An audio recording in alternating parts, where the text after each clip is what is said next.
Hello, good morning friends. आज हम करने वाले हैं केमिकल रिएक्शंस एंड इक्वेशंस।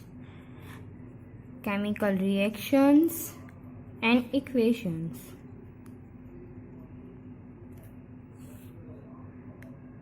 ठीक है, केमिकल रिएक्शंस के बारे में हमने बेसिकली हमारी जो प्रीवियस वीडियो थी उसके अंदर हमने पढ़ लिया था कि केमिकल रिएक्शंस क्या होती हैं, केमिकल इक्वेशंस क्या होती हैं। ठीक है, तो आज हम करने वाले हैं types of chemical reaction. Types of chemical reaction. तो हमारा केमिकल रिएक्शन का जो फर्स्ट टाइप है वो कौन सा टाइप होता है? Combination reaction. Combination reaction. तो कॉम्बिनेशन रिएक्शन देखो नाम से पता चल रहा है कॉम्बिनेशन यानी कि कंबाइन होना। तो फिर तो अब हम जानते कि होता क्या है कॉम्बिनेशन रिएक्शन। कौन सी रिएक्शन होती है? Combination reaction, reaction in which two or more substances are combined to form a new substance. यानी कि it is a reaction in which two or more substances are combined to form a new substances. For example, calcium oxide plus water calcium oxide is combined with water to produce calcium hydroxide.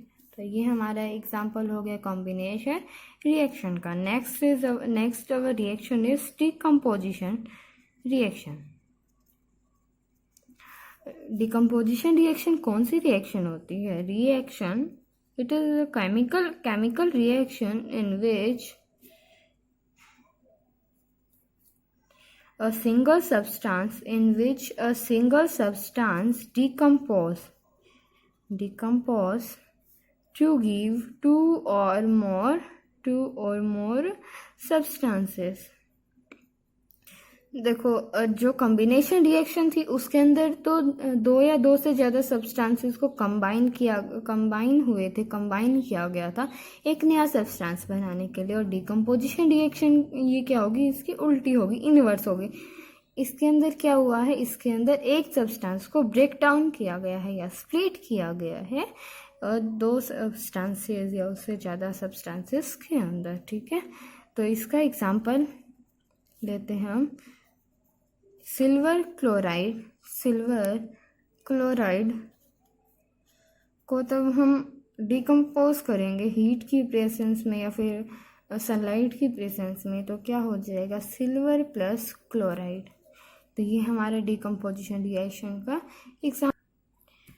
ठीक है, तो अब हम अगर इसकी general form देखें इन दोनों की, तो फिर अगर A प्लस बी हो, ए बी बनेगा। तो ये क्या हो जाएगी? हमारी कॉम्बिनेशन रिएक्शन। और अगर ए बी को स्प्लिट करें या ब्रेक डाउन करें अनदर दो या दो से ज़्यादा सब्सटेंसेस में, तो वो कौन सी हो जाएगी? Decomposition reaction. ठीक है, जो डिकम्पोजिशन रिएक्शन है इसके हमारे पास 3 टाइप्स आते हैं। तो डिकम्पोजिशन रिएक्शंस के टाइप्स होते हैं 3। तो हमारे पास पहला है फोटोलाइटिक डिकम्पोजिशन। फोटो से यानी कि फोटो मीन्स सनलाइट। ठीक है, तो ये कौन सी रिएक्शन हो जाएगी? It is chemical reaction in which decomposition take place in presence of sunlight. इसका मतलब क्या है कि इस फोटोलाइटिक डिकम्पोजिशन रिएक्शन वो रिएक्शन होगी जिसके अंदर की एक सब्सटेंस ब्रेक डाउन होगा दो या दो से ज़्यादा सब्सटेंसेस के अंदर, वो भी किसके प्रेजेंस में या किसके कारण? सनलाइट के कारण। ठीक है, तो फॉर एग्जांपल सिल्वर ब्रोमाइड को तब हम सनलाइट की प्रेजेंस में रिएक्शन होगी इसके अंदर, तो फिर वो क्या प्रोड्यूस करेगा, यानी कि क्या उसके अंदर से ब्रेक डाउन हो जाएगा, सिल्वर प्लस ब्रोमाइड। और जो ये रिएक्शन है, जो सिल्वर ब्रोमाइड वाली रिएक्शन है, ये रिएक्शन हमारी कहाँ काम आती है, जो ब्लैक एंड वाइट फोटोग्राफी होती थी ना पहले, अब तो कलरफुल आने लगी, तो पहले जो ब्लैक एंड वाइट फोटोज होती थी ना, तो उसके अंदर ये रिएक्शन का काम होता था, इस रिएक्शन के कारण ही वो आती थी। तो our next type of decomposition reaction is electrolytic decomposition. Electro means electricity, यानी कि वो रिएक्शन जिसके अंदर डिकम्पोजिशन या फिर कोई भी सब्सटेंस ब्रेक डाउन होगा इलेक्ट्रिसिटी की प्रेजेंस में। चलिए हम इसको लिखते हैं, reaction in which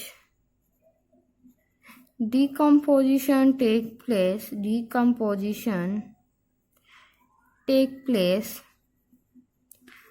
in the presence of electricity, ठीक है, जिसके अंदर इलेक्ट्रिसिटी की प्रेजेंस में अगर हम रिएक्शन किसी भी सब्सटेंस के अंदर से इलेक्ट्रिसिटी को पास करवाएंगे, तो तब जो सब्सटेंसेस जब वो ब्रेक होंगे, तो उस रिएक्शन को हम क्या बोलेंगे, इलेक्ट्रोलाइटिक डिकम्पोजिशन। फॉर एग्जांपल लेते हैं हम यहाँ पर हाइड्रोजन, वाटर ले लेते हैं हम यहाँ पर, तो वाटर के अंदर से तब इलेक्ट्रिसिटी को पास करवाया जाएगा, तो क्या हो जाएगा, हाइड्रोजन और ऑक्सीजन दोनों अलग अलग हो जाएंगे। ठीक है, अब next types of decomposition reaction is thermal decomposition. Thermal mean temperature, heat, ठीक है, ये दोनों वर्ड्स थर्मल वर्ड से रिलेट करते हैं, तो इसके अंदर भी क्या होगा, इस रिएक्शन के अंदर, reaction in which decomposition take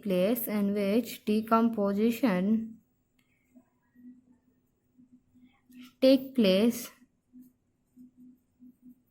in the presence of temperature, in the presence of heat and temperature। ठीक है, यानी कि जिसके अंदर रिएक्शन